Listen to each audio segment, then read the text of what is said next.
Bonjour chers lecteurs, je vous retrouve aujourd'hui dans cette nouvelle vidéo et aujourd'hui je vous retrouve pour un nouvel update lecture. Alors avant, je m'étais dit que j'allais vous présenter tous les livres que j'avais lus en juin, juillet d'abord et puis que j'allais passer aux dernières lectures que j'ai faites. Mais en fait clairement j'en ai un peu marre de rester sur des anciennes lectures, donc ce que j'ai décidé de faire c'est d'à chaque fois mixer une lecture ancienne, donc qui date des vacances, avec une lecture actuelle. Ce qui nous revient avec des updates lecture qui sont assez variés et je préfère bien mieux ce type de vidéo de date lecture. Du coup aujourd'hui on va parler de 3 romans, oui parce que je me suis dit que ce serait peut-être plus sympa d'en faire un peu plus avec moins de livres pour que ce soit moins long pour vous. Du coup aujourd'hui je vais vous parler de 3 bouquins que j'ai vraiment adoré, donc en plus ce sera l'update, vraiment trop cool. Je vais commencer par vous parler du 4e tome de Sauveur et Fils de Marion Muraille, publié chez l'École des Loisirs dans la collection Medium grand format. L'École des Loisirs m'avait envoyé ce bouquin à sa sortie, mais j'avoue que j'avais un petit peu du mal à lire directement le tome 4 parce qu'à ce moment-là, je pensais que c'était le dernier de la série. Sauf qu'entre temps, on a appris que Marion Muraille était en train d'écrire un 5e tome. Je suis joie évidemment. Et donc du coup je vais vous parler ici du 4e. Encore une fois, j'ai adoré. Vous savez que Sauveur et Fils c'est mon gros coup de cœur de l'année passée. J'avais lu les 3 et j'avais vraiment adoré. Et ben ça n'a pas manqué avec ce tome 4. Encore une fois, on suit Sauveur, Lazare et toute la famille toute la famille Saint-Yves. Mais en plus de ça, on suit toujours tous ces patients qui ont des histoires toujours plus rocambolesques les unes que les autres et c'est assez drôle à suivre. Ce livre pour moi c'est un concentré de thèmes importants abordés, un concentré d'humour, un concentré de situations cocasses de la vie familiale de tous les jours.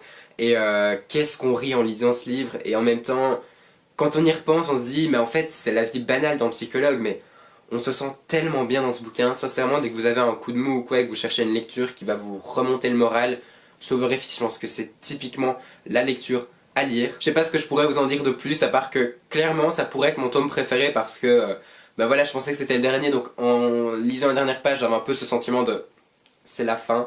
Du coup, je suis hyper content parce qu'il y en a encore un, je sais pas du tout quand il sort mais j'ai vraiment hâte du coup de le découvrir. Encore une fois, ne vous fiez pas au résumé du premier tome qui pourrait laisser croire un roman ennuyeux sur la vie d'un psychologue et à ses couvertures un petit peu bizarres et pourtant très drôles. Parce que franchement, l'intérieur du bouquin est juste génial. Vous l'aurez compris, c'est encore un coup de cœur pour moi pour ce 4e tome et je vous conseille vraiment beaucoup la saga Sauveur et Fils de Marion Muraille. Et au passage, merci beaucoup aux éditions de l'École des Loisirs qui m'avaient envoyé ce livre-là avant la sortie. Je l'ai pas lu directement mais je suis hyper content qu'ils me l'aient envoyé. Donc merci encore beaucoup à eux. Le deuxième livre que je vais vous présenter, c'est la lecture que j'ai terminée hier, donc au moment où je vous tourne la vidéo. Et il s'agit d'un livre que je ne pensais jamais sortir aussi vite mais que je suis hyper content d'avoir sorti, et vous allez le voir, je pense que voilà, ça va vous faire un choc aussi. Oui, j'ai enfin sorti le 3e tome de l'Épouvanteur, le secret de l'Épouvanteur de Joseph Delaney, publié chez Bayard. Alors si je dis ça, on va faire un petit récap par rapport à ceux qui viennent d'arriver sur la chaîne. Au passage, on est 1400 et je vous remercie vraiment pour les 1400, ça me fait vraiment plaisir. Si vous me suivez pas depuis un moment, vous savez que au tout début de la chaîne, je crois dans un des premiers updates lecture, je vous parlais du tome 2 de l'Épouvanteur, donc il y a presque 2 ans et demi. Voilà, ça fait un petit moment d'ailleurs. Donc il y a presque 2 ans et demi, je vous parlais du 2e tome de l'Épouvanteur en vous disant que j'étais extrêmement déçu parce que j'avais adoré le premier et que le 2e pour moi était un petit peu en dessous, que je m'étais un petit peu ennuyé et que du coup, voilà, je n'attendais pas spécialement à la lecture du tome 3. Depuis 2 ans, je vous le présente dans à peu près toutes mes pales de saison, de challenge, etc. en vous disant maintenant ça y est je le sors, je suis motivé et tout.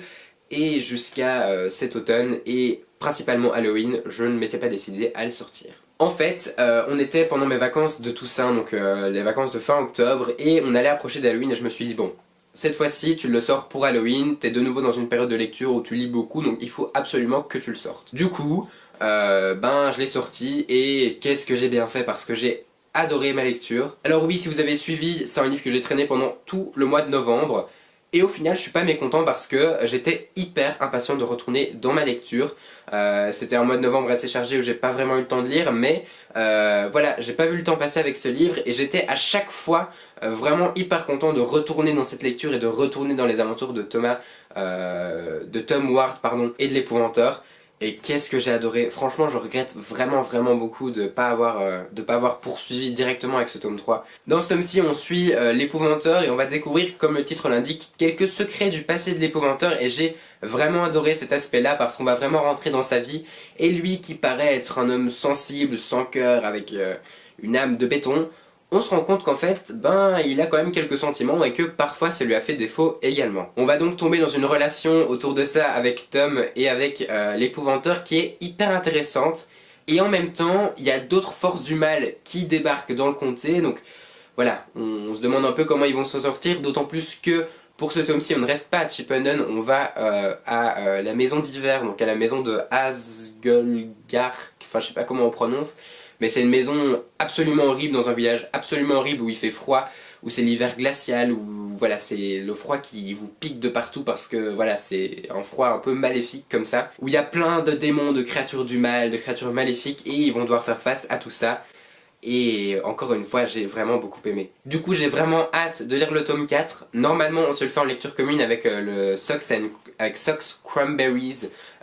Donc c'est un blog et un compte Instagram que je vous mets en barre d'infos parce que tous les deux, on peine un peu à sortir les tomes de cette série. Donc on s'est dit que ça pourrait être motivant et ça pourrait être une bonne manière de commencer 2019 en lisant ce tome 4. Pour moi, la saga de l'épouvanteur, c'est donc redevenu une de mes sagas vraiment préférées en fantasy.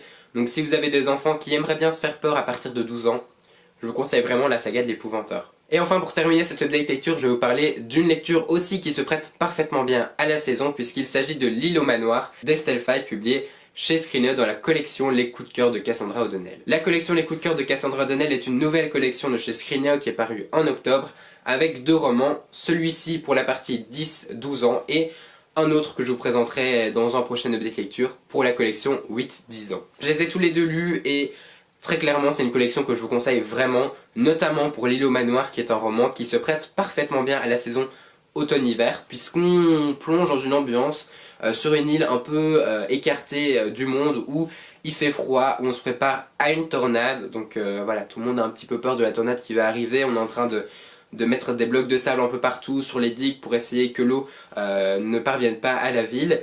Et au même moment, notre héros qui s'appelle Adam aperçoit une fille qui semble être en détresse et qui semble l'appeler sur la plage. Donc lui il est bien au chaud dans son lit et la fille semble l'appeler sur la plage. Il descend et quand il descend, la jeune fille n'est plus là. Qu'est-ce qui s'est passé? Est-ce qu'il a vu? Est-ce que c'est son imagination qui lui a joué des tours? Tout est à voir, mais je pense bien que ce n'est pas très normal. J'ai adoré ce livre, franchement j'ai adoré. Ça faisait un moment que je voulais découvrir Estelle Faye, mais je voulais pas la découvrir en fantasy adulte et je voulais d'abord la découvrir en jeunesse.